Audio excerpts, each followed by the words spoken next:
He said I'd leave with nothing. He said I should be grateful he even offered me a way out. So I signed the divorce papers without a fight and smiled while he celebrated taking everything from me. What he didn't know was that I had already taken something far more valuable. Before I begin, if you've ever lived through betrayal like this, please like, leave a comment, and subscribe to Storyflow Diaries. I still remember the exact moment my life split into two versions of itself, the one where I trusted my husband completely and the one where I realized I had been living with a stranger. It was a quiet Tuesday evening, nothing dramatic, nothing loud, the kind of evening where the sun dips slowly and the house feels heavier than usual without you knowing why. I was in the kitchen, stirring a pot of lentils, when Daniel walked in, loosened his tie, and dropped his keys on the counter with a sharp clink that echoed longer than it should have. He didn't kiss me hello. That was the first sign, small, almost invisible, but now I see it clearly. After 10 years of marriage, Daniel never forgot to kiss me when he came home, no matter how tired he was, no matter how busy. But that day, he just stood there, staring at the floor like he was rehearsing something in his head. "I want a divorce," he said. Just like that. No buildup, no hesitation. I didn't react immediately. I think my mind needed a few seconds to catch up with what my ears had just heard. I turned off the stove slowly, wiped my hands on a towel, and looked at him. "I'm sorry, what?" I asked, even though I heard him perfectly. He repeated, "I said, I want a divorce," this time with a bit more firmness, like he was annoyed I hadn't understood the first time.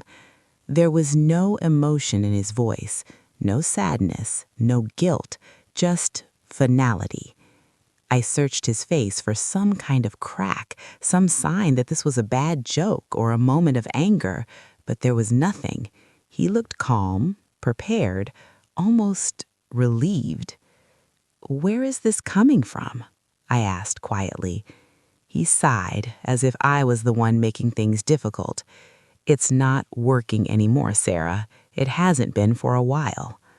I felt something sink deep inside my chest. "Since when?" He shrugged. "Does it matter?" Yes, it mattered. It mattered more than anything, because I had been living inside what I thought was a stable marriage, while he apparently had been planning his exit. "Is there someone else?" I asked. That was when he finally looked at me directly, and for a split second I saw something flicker in his eyes. Not guilt, not shame, just irritation. "It's not the point," he said. But that was the answer. I nodded slowly, even though my heart was pounding so hard it felt like it might break through my ribs. "How long?" He ran a hand through his hair. "A few months." A few months. While I was cooking his meals, washing his clothes, sitting across from him at dinner and asking about his day like everything was normal. A few months. It's funny how betrayal doesn't feel like a sharp stab. It feels more like something hollowing you out from the inside, quietly, until there's almost nothing left. "What do you want from me?" I asked. "I want us to do this cleanly," he said quickly, like he had been waiting for that question. "No drama, no lawyers fighting, just sign the papers and move on." He reached into his briefcase and pulled out a folder. My stomach dropped when I saw it. He had already prepared everything. He placed it on the counter between us like it was just another document, something ordinary. But to me, it felt like he had just placed 10 years of my life on the table and reduced it to a stack of papers. "I've already had everything drafted," he said. "It's fair." I almost laughed at that word. Fair. I opened the folder with trembling hands and began to skim through the pages, and the more I read, the colder I felt. The house? His. The car? His. The savings account? Mostly his. Even the small business I had spent years helping him build. technically under his name. Everything was his. And me? I was left with a modest settlement that wouldn't even last a year. "This is your idea of fair?" I asked, my voice barely above a whisper. He crossed his arms. "You didn't earn most of it, Sarah. Let's be honest." I stared at him, not recognizing the man in front of me. "I didn't earn it?" I repeated. "You stayed at home. You handled things here, sure, but I was the one working. I built everything." I felt something shift inside me at that moment. Not anger, not yet. Something quieter, something more dangerous. Clarity. "Do you hear yourself?" I asked. He replied, "I'm just being realistic. Look, I'm not trying to hurt you. I'm actually being generous. I could make this a lot harder for you if I wanted to." There it was, the threat hidden behind a calm voice. I closed the folder slowly and placed my hands on top of it. "And if I don't sign?" I asked. He shrugged again, like it didn't matter. "Then we go to court, and trust me, Sarah, that won't end well for you." He said it so casually, so confidently, like he had already won. I looked around the kitchen, the place where I had spent years building a life with him. The walls we painted together, the table where we shared meals, the quiet mornings, the late-night conversations, the small moments that I thought meant something. And suddenly, it all felt like it belonged to someone else. Or maybe it always had. "You've thought this through," I said. "Of course I have," he replied. "And you're sure this is what you want?" "Yes." No hesitation, no doubt, just certainty. I nodded slowly, then picked up the pen lying beside the folder. My hands had stopped shaking now. That surprised me. "You know," I said quietly, 10 years is a long time." He didn't respond. "I trusted you," I continued. "I built my life around us."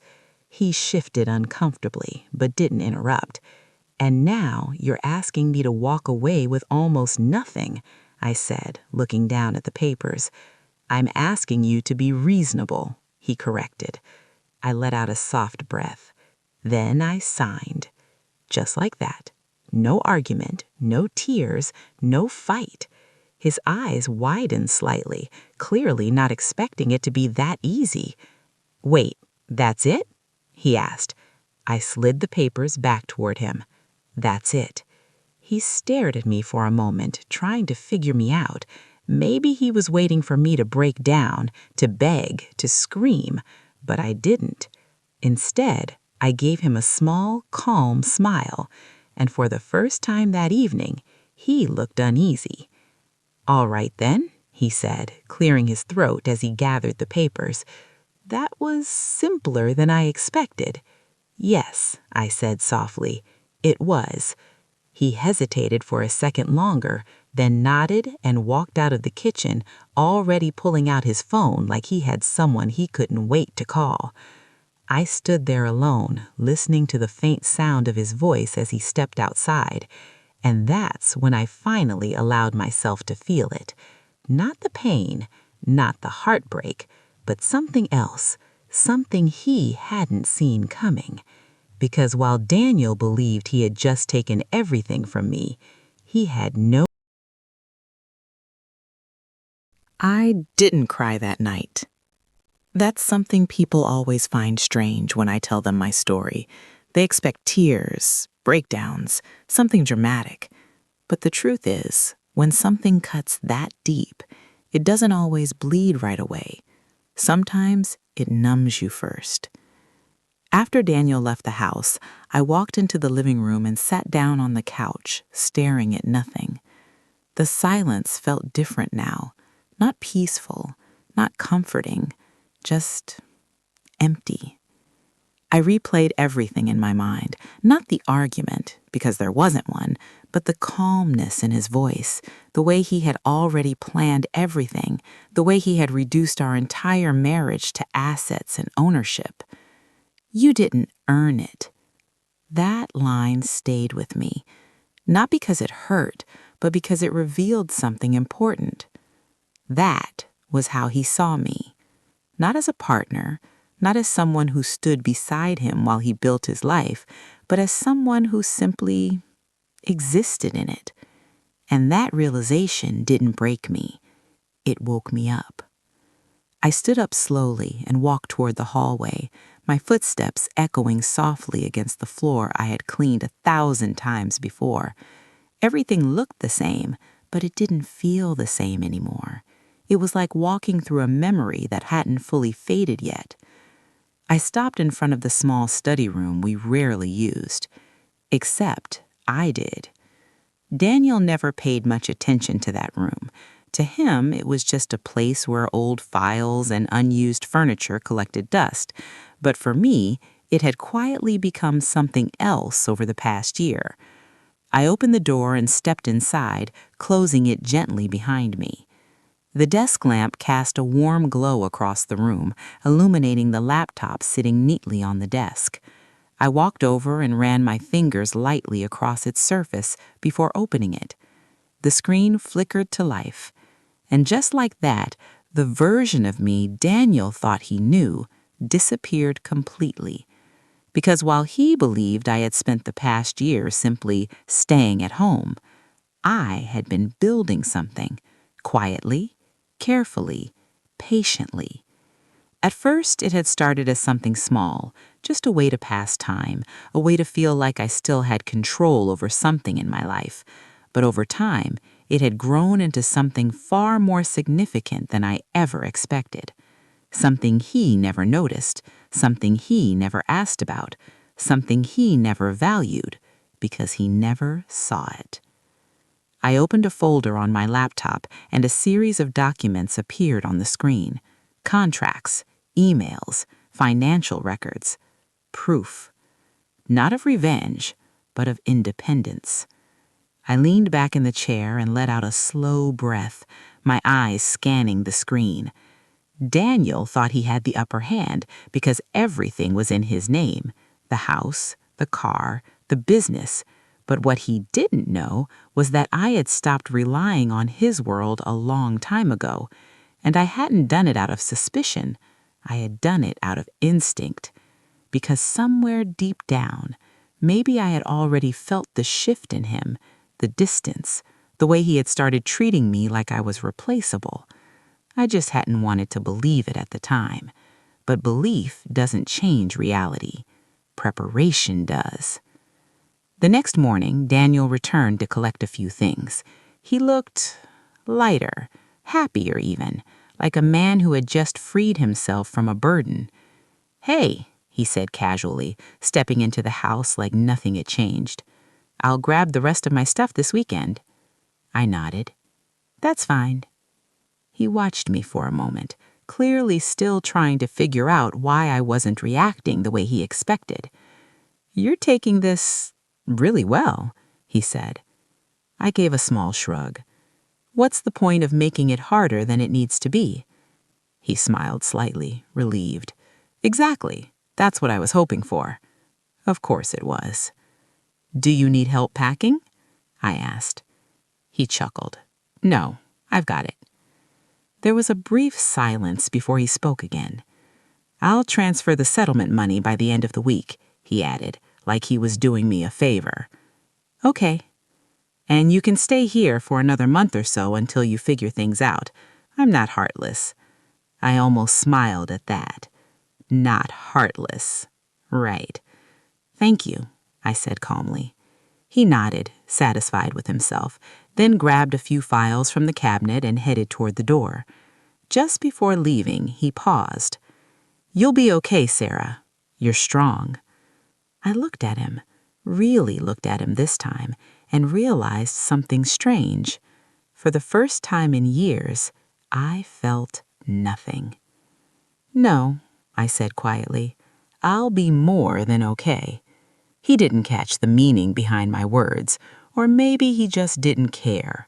Either way, he left without another thought. As soon as the door closed, I exhaled slowly and walked back to the study. I sat down at my desk again, opened my laptop, and began typing. Not out of anger, not out of revenge, but out of purpose. There were a few final things I needed to do, a few final steps to complete. Because while Daniel believed the story had ended the moment I signed those papers, for me, it was just beginning. Over the next few days, I moved quietly. I organized my documents, finalized my accounts, made a few important calls. Every action was calm, measured, intentional. And the more I worked, the clearer everything became. I wasn't the woman he thought I was. I wasn't dependent, I wasn't powerless, and I certainly wasn't walking away with nothing. By the end of the week, everything was in place. All that was left was timing. And timing, I had learned, was everything. That weekend, Daniel returned to collect the rest of his belongings.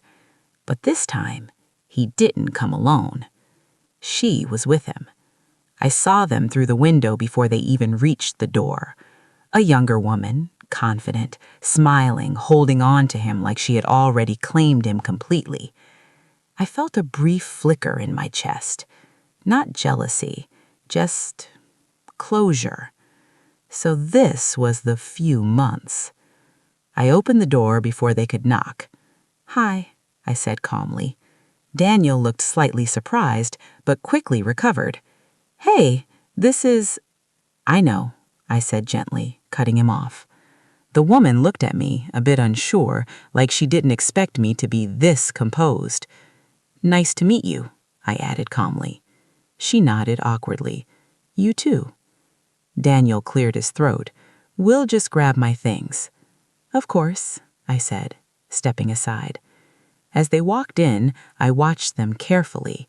The way she looked around the house, the way he acted like he already owned everything, the way neither of them realized what was coming next. Because in just a few days, everything he thought he had taken from me. I followed them inside, my footsteps slow and steady, as if I were walking through someone else's story instead of my own.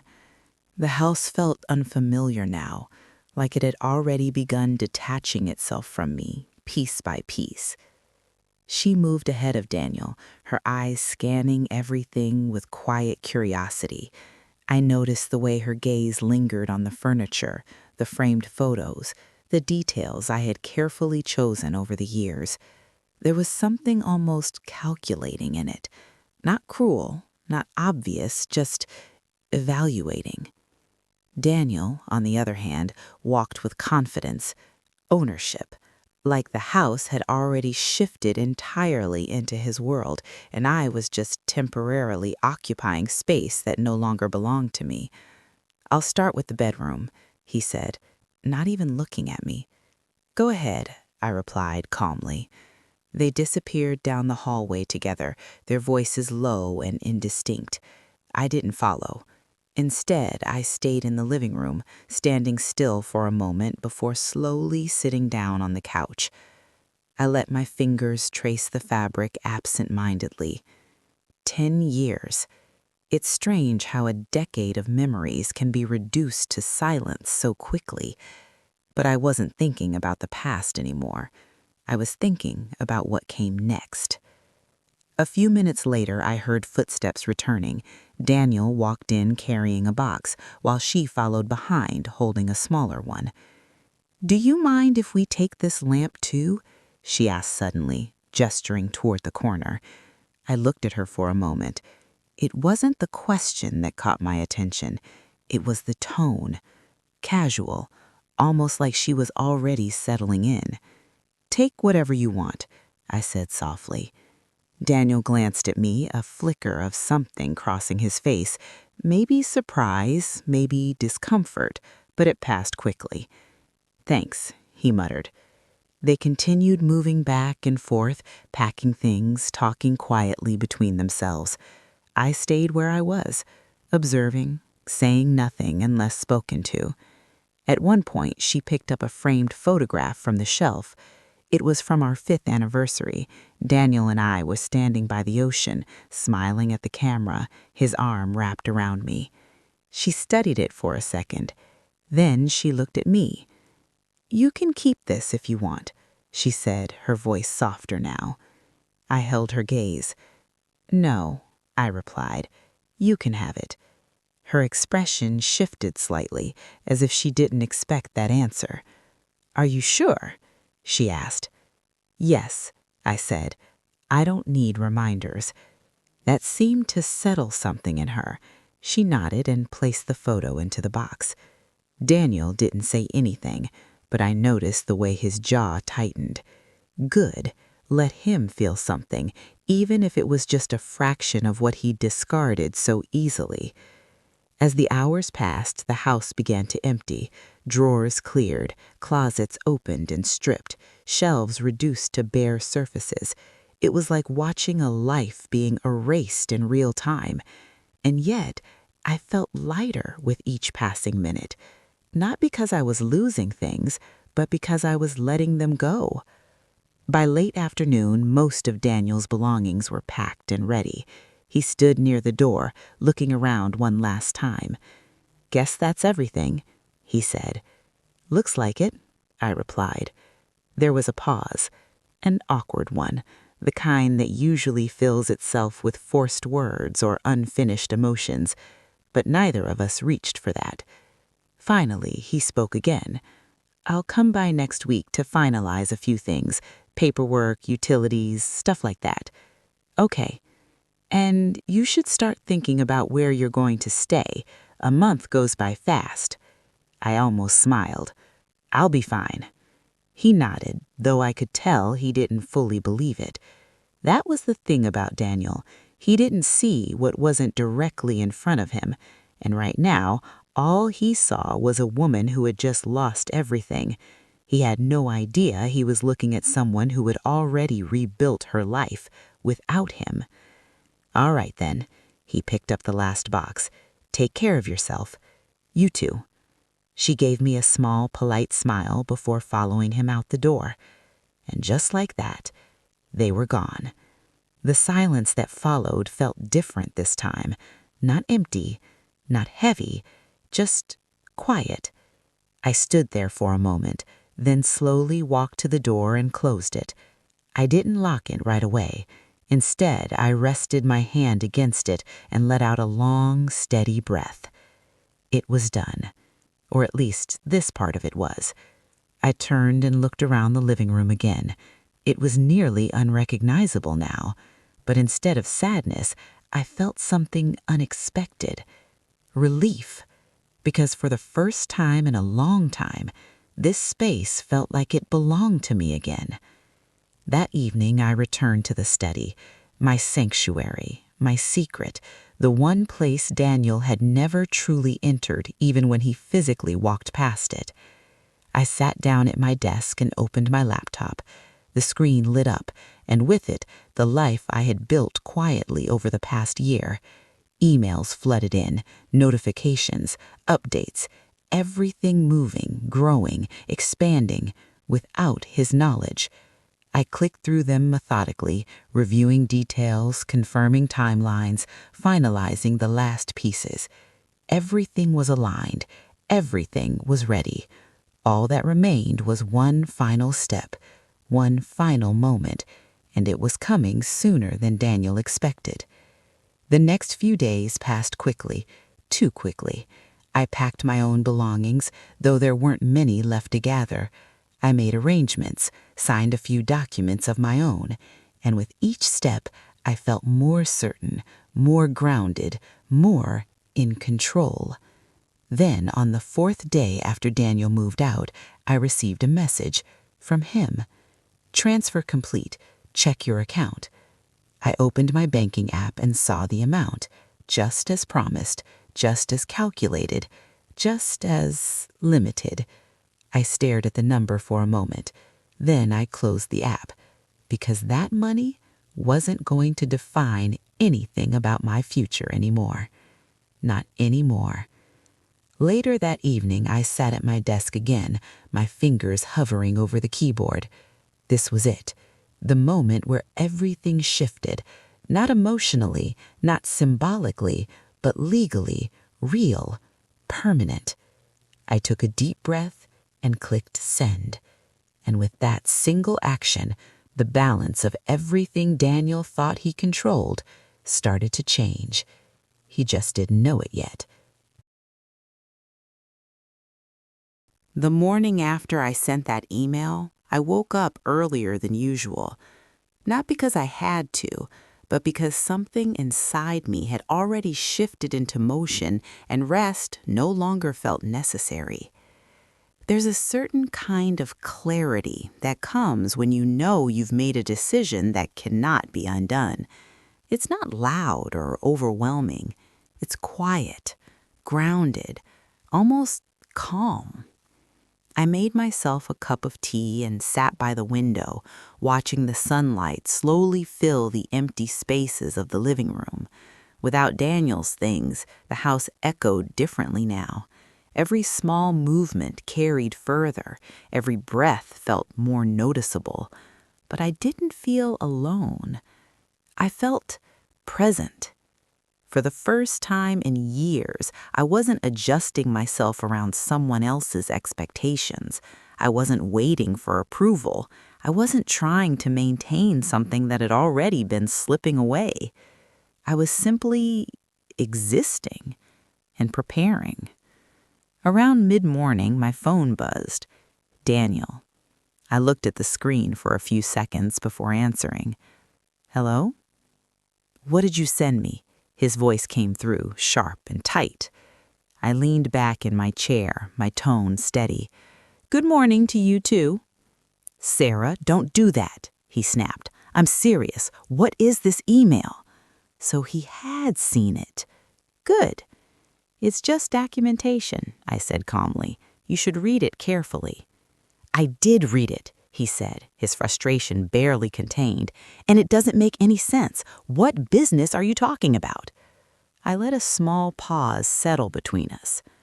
My business, Daniel. There was silence on the other end. Then a short, disbelieving laugh. You don't have a business. That sentence didn't sting. Not anymore. I do, I replied simply. Another pause, longer this time. What are you talking about? He asked, his tone shifting slightly, not softer, but less certain. I'm talking about the company I've been building for the past year, the one you never asked about, the one you never noticed. That's not possible, he said quickly. I would know. I almost smiled. That's the problem, Daniel, I said quietly. You thought you would know everything about me without actually paying attention. He didn't respond immediately. I could almost hear his mind racing, trying to piece things together. What does this have to do with me? He asked finally. Everything, I said. Another silence. Then, more cautiously, explain. I stood up and began walking slowly across the room, my fingers brushing lightly against the back of the couch. You remember when you registered your company under your name? I asked. Of course I do. What does that... And you remember how I handled most of the back-end work, client communication, scheduling, vendor coordination? That was just support work, he said dismissively. Was it? I asked. He didn't answer. Because from where I was standing, I was learning everything, every system, every process, every mistake.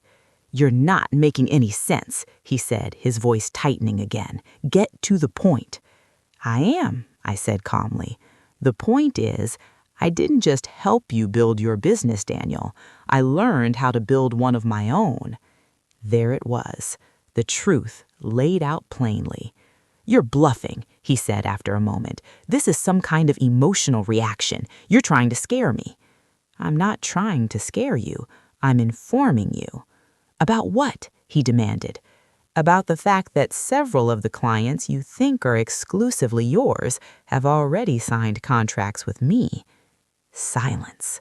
Complete and total silence. And then, that's not possible, he said, but this time the confidence was gone. It is, I replied. You might want to check the clauses in your agreements, the ones you didn't update in years." "You're lying," he said, but it sounded weaker now. "I'm not," I said. "I'm just better prepared than you thought." I walked back toward the table and picked up my tea, taking a slow sip. "You can't just take clients," he continued, his voice rising slightly. "It is when they choose to leave, and when you've built relationships strong enough for them to trust you more than the name on a contract." Another pause, this one heavier. "You've been planning this," he said quietly. I considered that for a moment. "No," I said finally, "I've been preparing. There's a difference." "You went behind my back," he accused. I shook my head even though he couldn't see me. "No, Daniel," I said. "I moved forward while you stopped paying attention." His breathing had changed now, slower, tenser. "You think this changes anything?" he asked. "It already has." "How?" he demanded. "Because the business you thought was entirely yours," my voice steady and calm, "isn't as stable as you believe." "You're exaggerating," he said quickly. "Am I?" I asked. "You might want to check your upcoming contracts and your projected revenue." He didn't respond, and that's when I knew. He was starting to understand. "You can't do this," he said finally, but there was something new in his voice now. Not anger, fear. "I already did," I said. Another long silence stretched between us. This time, neither of us rushed to fill it, because everything that needed to be said had already been said. "You've thought about this," he muttered eventually. I let out a soft breath. "No," I agreed, "it's not." Then I ended the call. I placed my phone down gently on the table and stood there for a moment, letting the quiet settle around me again. But this silence felt different, stronger, like the calm after something irreversible, because Daniel had just realized something he never expected to face. He hadn't just lost a wife, he'd underestimated the one person who understood his world better than anyone else. And now, that world was beginning to shift beneath his feet. I walked back to the study, sat down at my desk, and opened my laptop once more. There were already new messages waiting, new confirmations, new opportunities. Everything moving forward, everything aligning. And as I began responding, organizing, building, I couldn't help but feel something I hadn't felt in a very long time. Not revenge, not satisfaction, but something much. The days that followed were quiet on the surface. But underneath that quiet, everything was shifting. I could feel it in the way my phone buzzed more often, in the emails that carried a different tone now, more direct, more respectful, in the conversations that no longer included hesitation when my name was mentioned as the decision maker. It wasn't sudden, it wasn't dramatic, but it was real. And most importantly, it was mine. I settled into a rhythm quickly. Mornings were for planning, afternoons for calls, evenings for reviewing contracts and strategies. The small study that Daniel had once ignored had now become the center of everything. Every idea, every connection, every step forward, it all came from that one quiet room he never thought mattered. Funny, isn't it, how the things people overlook often become the very things that define us. By the third day after our phone call, Daniel tried reaching out again. This time, I didn't answer immediately. I let the call ring. Not of spite, but out of control. For years, I had been the one adjusting, responding, accommodating his timing, his needs, his priorities. Now, I chose mine. When I finally did call him back later that evening, his voice came through almost instantly. "Why didn't you pick up?" he asked, Irritation laced through his words. "I was working," I replied calmly. A brief pause. "Working?" he repeated, like the word didn't quite fit in his understanding of me. "Yes, Daniel, working." Another pause. I could almost hear the shift in his mind again, the recalibration, the slow realization that the version of me he had relied on no longer existed. "We need to talk," he said. "We are talking." "No, I mean in person," he clarified quickly. This situation." "What situation?" I interrupted gently. "You know exactly what I mean," he snapped. "The clients, the contracts, you interfering with my business." I leaned back in my chair, my expression calm even though he couldn't see me. "I'm not interfering with your business. I'm running mine." "They were my clients first," he argued. "And now they've made their choice," I replied. "You manipulated them," he accused. I let out a soft breath. "Daniel," I said quietly, "do you really think people sign contracts worth thousands based on manipulation?" He didn't answer, because he knew the truth. "They stayed with you because it was convenient. They moved to me because they trust me." "That's not fair," he muttered. I almost smiled at that. Fair. That word again. It's interesting how fairness only matters to you when you feel like you're losing something. Silence. Heavy this time. "You signed the papers," he said after a moment. "You agreed to walk away." "I did," I said, "from the marriage, not from my future." "That's not what we discussed," he insisted. "No," I agreed. "That's what you assumed." Another pause. Longer this time. "What do you want?" he asked finally. And there it was, the question that changes everything. Because for the first time since all of this began, he wasn't telling me what would happen. He was asking. I stood up slowly and walked toward the window, looking out at the quiet street below. "I don't want anything from you," I said. "That's not true," he replied quickly. "You wouldn't be doing this if you didn't want something." I thought about that for a moment. Then I shook my head, even though he couldn't see it. "You're still thinking about this the wrong way," I said. "This isn't about taking something from you." "Then what is it about?" he asked, his voice tightening again. "It's about not losing myself again," I said quietly. That seemed to stop him completely, because for the first time, I wasn't speaking in terms he could argue with. This wasn't about contracts or money or ownership. This was about something deeper, something he never valued. "You're overreacting," he said eventually, but the words felt weaker now. "Am I?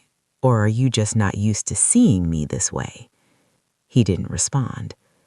"You built your life assuming I would always be there to support it, but you never stopped to ask what I was building for myself." "That doesn't justify what you're doing," he said. "It doesn't need to," I replied. Another silence. This one different, less confrontational, more uncertain. "Meet me tomorrow," he said finally. "We'll talk this through properly." I considered it, not because I needed his approval, but because I wanted to see him. Not the version I remembered, but the version that existed now. "All right," I said. "Tomorrow." We agreed on a time and place, neutral, public, balanced. After the call ended, I stood there for a moment, letting the conversation settle in my mind. Then I turned back to my desk and continued working, because no matter what happened tomorrow, my direction wasn't going to change. The next afternoon, I arrived a few minutes early. I chose a table near the window and sat down, my posture relaxed, my mind steady. When Daniel walked in, I almost didn't recognize him. Not because he looked different, but because something in his energy had shifted. The confidence was still there, but it was fractured, less certain, less controlled. He spotted me and walked over quickly, pulling out the chair across from me. "You look different," he said as he sat down. I met his gaze calmly. "So do you." He ignored that. "Let's get straight to it. This needs to stop." I tilted my head slightly. "What needs to stop?" "This," he gestured vaguely. "The clients, the contracts, you interfering with my business."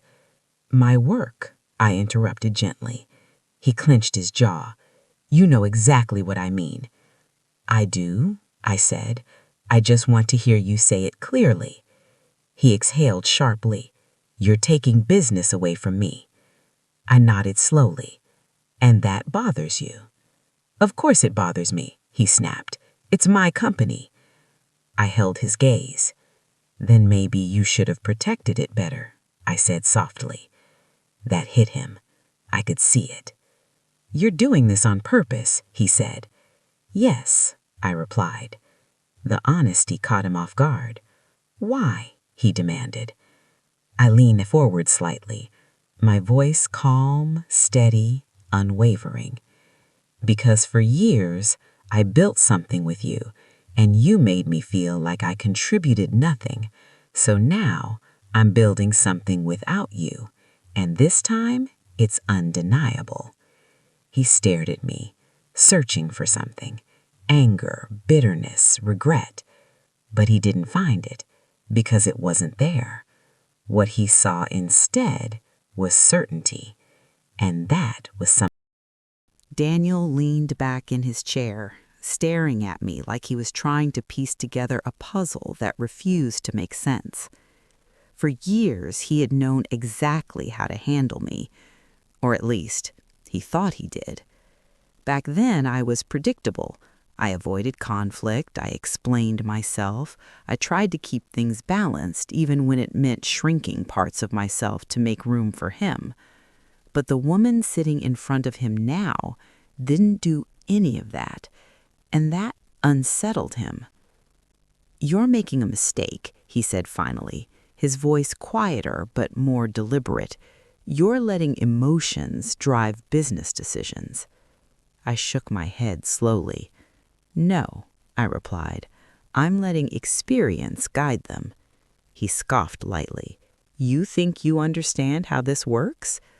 "I know exactly how it works, because I've been doing it longer than you realize." He opened his mouth to argue, then stopped. That hesitation, it was new, and it told me everything I needed to know. "You didn't do this alone," he said after a moment, narrowing his eyes slightly. "Someone's helping you." I almost smiled. "People respect competence, Daniel. That's not the same thing as needing help." "That's not an answer," he pressed. "It's the only one you're going to get." He exhaled sharply, clearly frustrated. For a few seconds, neither of us spoke. The quiet between us wasn't awkward. It was charged, like something invisible had shifted, and we were both aware of it, even if only one of us understood it fully. "You could have talked to me," he said suddenly. I raised an eyebrow slightly. "About what?" he said, gesturing again. "About wanting more, about feeling undervalued." I let out a soft breath. "I did," I said. He frowned. "No, you didn't." "Yes, I did," gently, "just not in the way you expected." His expression tightened. "I asked questions. I tried to be involved. I made suggestions. I showed interest." "That's not the same thing," he argued. "It is when you're paying attention."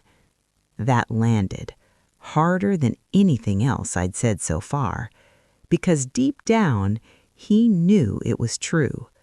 "You're rewriting history," he muttered. "No," I said quietly. "I'm remembering it clearly." He looked away for a moment, his jaw tense. And for the first time since this conversation began, he didn't have a quick response. "I didn't think it mattered that much to you," he admitted finally. I studied him for a second, and strangely, I believed him. That was the problem. "You didn't think a lot of things mattered," I said softly. He looked back at me, something flickering in his eyes, something that almost looked like regret. Almost. "But this," he said, shaking his head slightly, "this is extreme." I leaned back in my chair, my expression calm. "No," I said, "this is what happens when someone realizes they've been standing in the background of their own life." "That's dramatic," he said. "It's accurate." Another silence, this one heavier than before. "You're going to regret this," he said after a moment. I tilted my head slightly. "Why?" "Because business isn't just about relationships," he said. "It's about sustainability, structure, long-term strategy." "I agree," I said. That caught him off guard again. "You do?" "Yes," I said. "That's why I spent the last year building all of those things before I ever stepped into the spotlight." His expression shifted, not fully understanding, but starting to. "You've been planning this for a year?" he asked. I shook my head. "I've been building for a year," I corrected. "The rest just happened when it needed to." He leaned forward slightly, his voice lower now. "How many clients?" he asked. I held his gaze. "Enough," I said. He clenched his jaw. "That doesn't tell me anything." "It tells you everything you need to know." Because the number didn't matter. What mattered was the shift, and he could feel it. "I can still fix this," he said suddenly. "We can come to some kind of arrangement." I raised an eyebrow slightly. "What kind of arrangement?" "You step back. We separate things properly. No overlap, no competition." I let out a quiet breath, almost like a soft laugh. "You mean I give back what I've earned so you can feel comfortable again?" he asked. "That's not what I said," he replied quickly. "It's exactly what you said." His frustration was building again, but now it was layered with something else. Desperation. "You're being unreasonable," he said. "No," I replied calmly. "I'm being independent." Another silence, long, unavoidable. And then something changed, not in me, in him. The fight in his posture softened slightly, not completely gone, but no longer as sharp. "You could have talked to me," he quietly asked. The question wasn't defensive this time. It was genuine. I looked at him for a moment before answering. "Because you stopped listening," I said. He didn't argue, didn't interrupt, just absorbed it. And by the time I realized that, I understood something important. "What?" he asked. "That I didn't need you to hear me in order to move forward." That was it. The truth. Simple, clear, unavoidable. He leaned back again, running his hair through his hair, his eyes unfocused for a moment. "You underestimated me," he said finally. I nodded slightly. "Yes," I said. No anger, no bitterness, just acknowledgement. "And now?" he asked. I met his gaze steadily. "Now you see me clearly," I said. Another pause. "And that changes things?" he asked. I considered that carefully. Then I shook my head. "No," I said. "It just means you understand what's happening." He let out a slow breath, his shoulders dropping slightly. For the first time since we sat down, he looked tired, not physically, mentally, emotionally, like the weight of everything was finally catching up to him. "You didn't think you had this in you," he admitted. I gave a small, calm smile. "I didn't either," I said.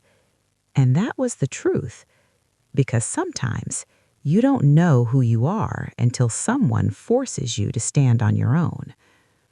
The conversation didn't end dramatically. No raised voices, no final argument, just a quiet understanding settling between us. We were no longer standing on the same ground, and there was no going back. As I stood up to leave, Daniel looked at me one last time. "This isn't over," he said. I paused for a second, then nodded. "You're right," I said. And then I walked away. Not because I needed to escape, but because I had somewhere else to be. Somewhere I had built. I didn't look back when I walked out of that cafe. Not because I was trying to prove something, but because there was nothing left behind that needed my attention anymore. Closure doesn't always come with a dramatic ending. Sometimes it arrives quietly, in the simple act of choosing not to turn around. The air outside felt lighter, or maybe I was lighter. For years, I had carried the weight of a relationship that slowly convinced me to become smaller, quieter, more accommodating. And I didn't even realize how heavy it had become until I finally put it down. I walked to my car, sat inside, and rested my hands on the steering wheel for a moment before starting the engine.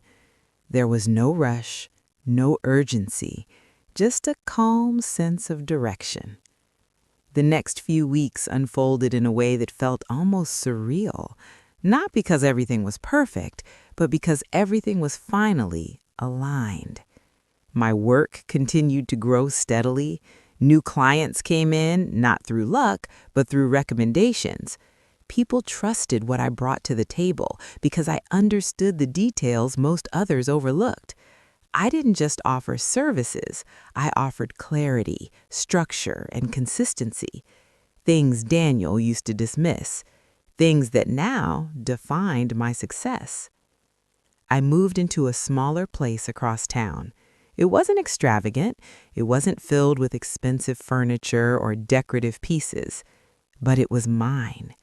Every corner of it reflected a choice I made for myself, and that mattered more than anything I had left behind. The first night I slept there, I expected to feel something. Loneliness, maybe, or even a quiet sadness. But instead, I felt peace. A deep, steady kind of peace that doesn't demand attention. It just exists. Daniel reached out a few more times during those weeks. At first, it was about business, questions about clients, contracts, small attempts to regain control over conversations that no longer belonged to him. Then it shifted. His messages became less structured, less certain. "How are things going? Can we talk again? I think we should clear a few things up." I read them. I understood them, but I didn't respond. Not because I wanted to punish him, but because I no longer felt the need to explain myself. And that was new. There was a time when I would have replied immediately, when silence would have made me uncomfortable, when I would have felt responsible for keeping communication open, even when it cost me my own peace. But that version of me didn't exist anymore, and Daniel was starting to realize it. One evening, about a month after everything changed, I received a call from a number I didn't recognize. I almost didn't answer, but something in me paused. Then I picked up. "Hello?" There was a brief silence, then his voice. "Sarah." I closed my eyes for a second, steadying myself, not because I was shaken, but because I wanted to meet this moment with clarity. "Hi, Daniel."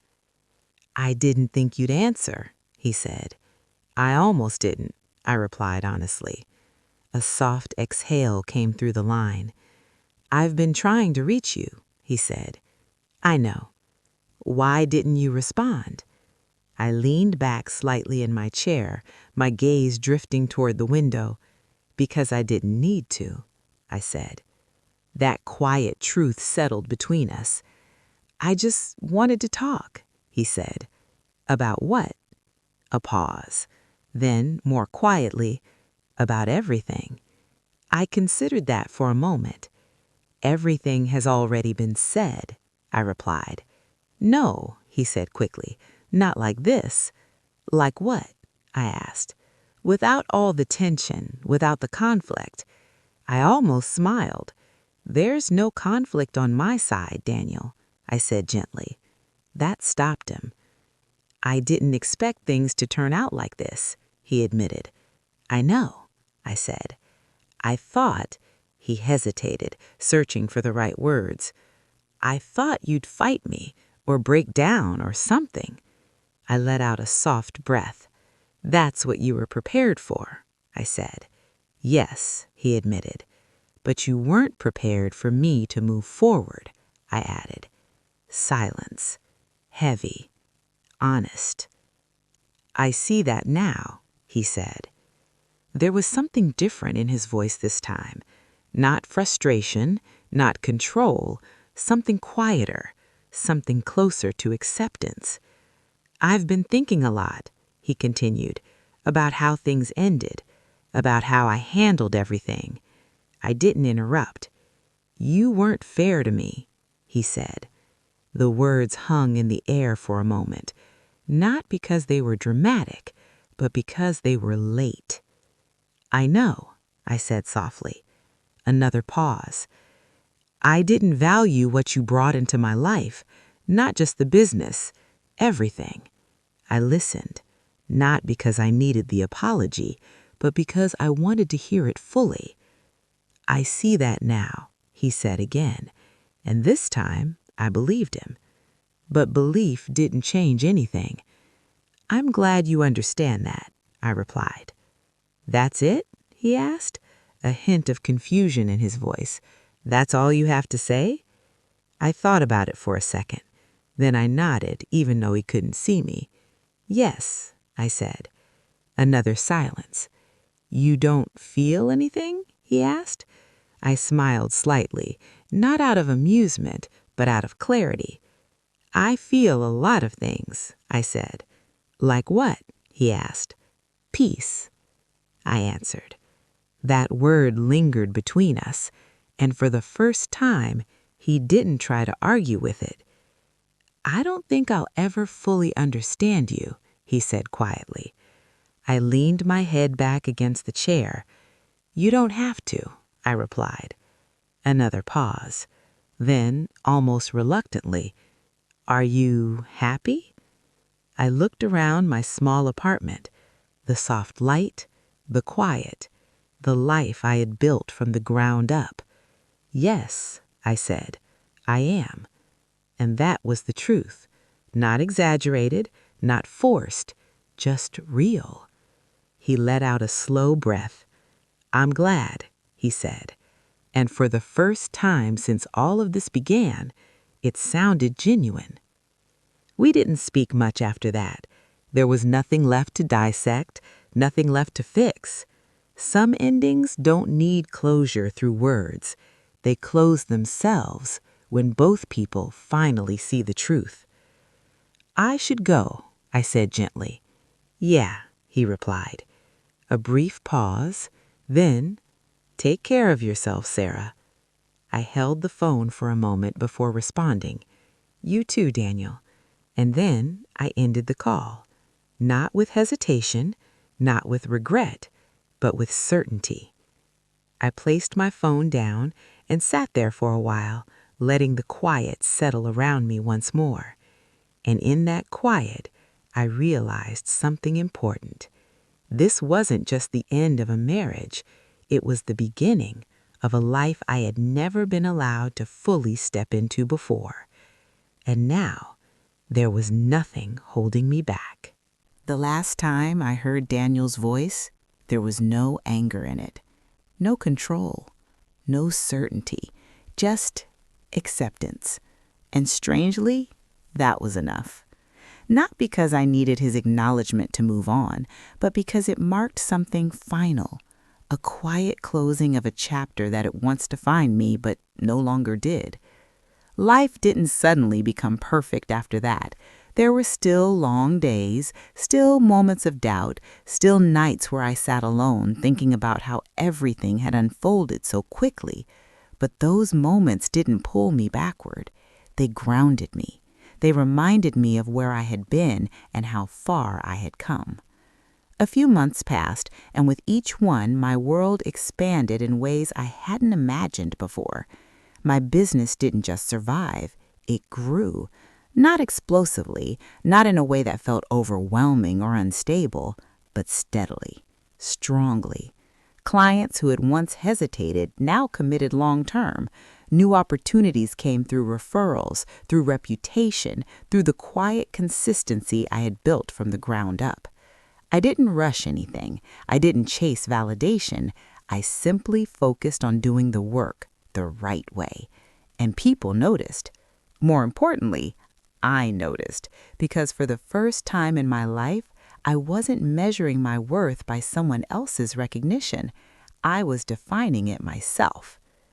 One afternoon, I found myself back in the same part of the city where Daniel and I used to live. Not by accident, but by choice. There was something I needed to do, or maybe something I needed to release. I parked my car a few streets away and walked slowly, letting the familiar surroundings settle around me. The cafe we used to visit was still there, the small grocery store on the corner, the park where we had spent quiet Sunday mornings. Everything looked the same, but it didn't feel the same, and that difference mattered. Eventually, I reached the house that at once felt like the center of my life. I stopped a few steps away, taking it in. The windows were open, the curtains were different. There were small changes, subtle ones, but enough to show that someone else had already begun reshaping the space. I didn't feel anger. I didn't feel sadness. I felt detached, like I was looking at a place I used to know rather than something I had lost. A car pulled into the driveway. I didn't need to guess who it was. Daniel stepped out first, followed by her. They didn't see me right away. They were talking about something small, ordinary, like two people settling into a routine. And for a brief moment, I just watched. Not with longing, not with regret, but with clarity, because that life was no longer mine. And more importantly, I didn't want it back. As they moved toward the door, Daniel glanced up and froze when he saw me. Our eyes met. There was a flicker of surprise, then something softer. He said something to her quietly before walking a few steps in my direction. "Sarah," he said. "Hi," I replied calmly. For a moment, we just stood there. No tension, no unresolved emotion, just two people who had once shared a life, now standing on completely different paths. "I didn't expect to see you here," he said. "I was nearby, thought I'd take a walk." He nodded, glancing briefly back at the house. "It looks different," I added. "Yeah," he said, "we've made a few changes." I noticed the way he said "we," not because it hurt, but because it confirmed what I already knew. Things had moved on, for both of us. "How have you been?" he asked. "Good," I said. "Busy." He gave a small, almost hesitant smile. "I've heard," he said. I raised an eyebrow slightly. "You have?" "People talk. Your name comes up more than you probably realize." I nodded slowly. "I've been working hard," I said. "It shows," he admitted. There was no resentment in his voice, just acknowledgement, and maybe a quiet respect. "That's good," I said. Another brief silence settled between us, not uncomfortable, just complete. "I'm glad things worked out for you," he said finally. I held his gaze for a second. "Things didn't just work out," I said gently. "I made them work." He nodded. "Yeah, you did." That was the moment everything truly closed. Not with an apology, not with a dramatic realization, but with a simple understanding. We had both become different people, and those versions no longer belonged together. "Well," I said softly, stepping back slightly, "I should get going." "Yeah," he replied. Another pause. Then, "Take care, Sarah." I gave a small smile. "You too, Daniel." And this time, when I turned to leave, I didn't carry anything with me. No questions, no doubts, no unfinished emotions. Just peace. As I walked away, I felt the warmth of the sun against my skin, the steady rhythm of my steps grounding me in the present moment. And I realized something I hadn't quite understood before. He didn't take everything from me. He took what he thought mattered: the house, the money, the version of me that fit into his world. But what he left behind was far more valuable: my independence, my strength, my ability to rebuild without asking for permission. And in the end, that was everything. So if you're listening to my story and you're standing in a place where someone has made you feel small, replaceable, or powerless, remember this: losing something that was never built to support you isn't a loss, it's a release.